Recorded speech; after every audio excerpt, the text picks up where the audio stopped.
There's that big forehand. How about that? August 2, 2026, sa ilalim ng mainit na araw sa Washington, D.C., isinulat muli ang isa sa pinakamalaking kwento sa kasaysayan ng Philippine sports. Dahil hindi makapaniwala ang buong tennis world nang gulpihin sa palo ng ating Pinay tennis queen na si Alex Ayala, ang panalo laban sa 4-time Grand Slam champion at former world number 1 na si Naomi Osaka. Paano pinaluhod ng 21 anyos na Pinay ang isa sa pinakamatinding baseline hitter sa modern era? Ngayon, sa Beyond the Game ating silipin ang isa makasaysayang panalong ito ng ating Pinay princess na si Alexandra Alex Ayala. Pero bago tayo magsimula, kung gusto mo pang makakita ng mga kwentong gaya nito, don't forget to like and subscribe bilang pagsuporta sa aking munting channel. Maraming salamat po. Bago natin busisiin ang bawat puntos sa laro, mahalagang maintindihan muna natin ang pader na kailangang tibagin ni Alex Ayala. Si Naomi Osaka, 4 na beses na Grand Slam champion, dating world number 1, at itinuturing na isa sa pinakamalakas at pinakaimposibleng tibaging baseline hitters sa modernong kasaysayan ng tennis. Sa papel, pabor na pabor ang laban sa Japanese superstar. Mas matangkad, mas may karanasan sa malalaking stage, at may pamatay na 100 miles per hour plus serve.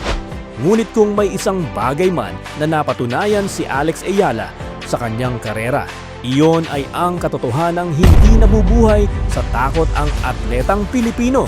Sa unang set pa lang, malinaw ang game plan ng kampo ni Alex. Ginamit ni Alex ang kanyang pagiging lefty para guluhin ang ritmo ni Osaka. Sa halip na makipagsabayan sa lakas ng forehand ni Naomi, tuloy-tuloy na inatake ni Alex ang backhand corner ng former world number 1. At dito pumasok ang matinding disiplina. Napanatili ni Alex ang napakataas na 60% first serve in habang ang kay Osaka naman ay nasa 54% lang. Dahilan para hindi makakarga ng malalakas na return si Osaka.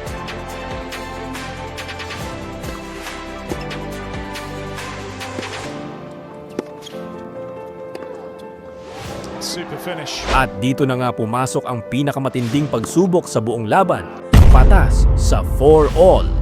Sa puntong ito, nararamdaman na ng buong stadium ang tensyon. Isang maling galaw, isang krusyal na unforced error ay pwedeng tuluyang makuha ni Osaka ang momentum. Ngunit sa huli, nakuha pa rin ito ni Alex. It was another terrific return from Alex Ayala.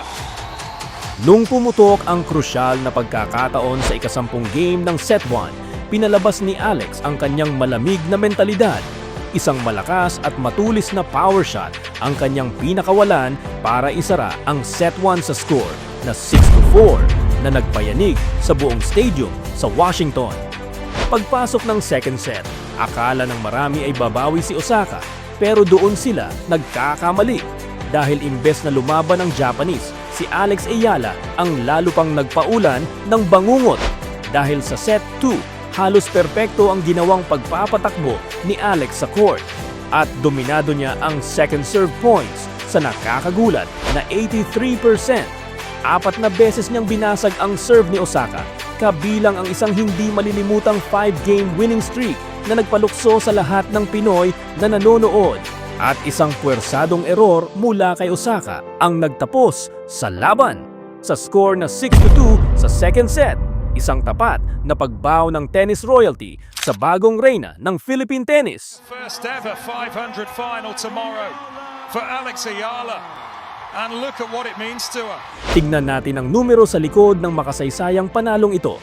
Nakagawa si Alex ng 4 out of 12 converted breakpoints, habang isa lang ang naisalba ni Osaka mula sa 4 na pagkakataon. Mas kakaunti rin ang unforced errors ng Pinay. Isang patunay na sa gitna ng pressure, si Alex ang nanatiling mas kalmado at mas matalas sa loob ng court. Dahil sa panalong ito, umabante si Alex Ayala sa kanyang pinakaunang final sa prestihiyosong WTA 500. Haharapin niya ang world number 3 at top seeded na si Jessica Pegula ng Amerika, na tinalo naman si Diana Schneider sa hiwalay na semis match. Sa kanilang head-to-head match, Ito ang ikalawang pagkakataon na maghaharap sila. Unang nagtuos ang dalawa sa Miami Open kung saan nagwagi si Pegula. At kung mananalo si Alex, ito ang kanyang magiging pinakamalaking titulo sa kanyang profesional na karera sa hardcourt. Inaasahan ding lalong roronda pataas ang kanyang kasalukuyang career high ranking na world number 28. Ang tagumpay ni Alex Ayala na ito ay hindi lang basta pagpasok sa kanyang pinakaunang WTA 500 finals. Ito ay patunay na ang talentong Pilipino ay kayang sumabay at lumagpas sa pinakamalalaking level ng pandaigdigang palakasan. Sa tingin niyo mga idol, ito na ba ang simula ng pag-ere ni Alex Ayala patungo sa top 10 ng world rankings? At kaya niya kayang iuwi ang kanyang kauna-unahang WTA 500 trophy sa finals? I-comment ang inyong mga mensahe para kay Alex sa comment section. How about that? Sana ay nagustuhan ninyo ang ating kwento. Kung may suggestion kang content na gusto mong mapanood, i-type mo na sa comment section.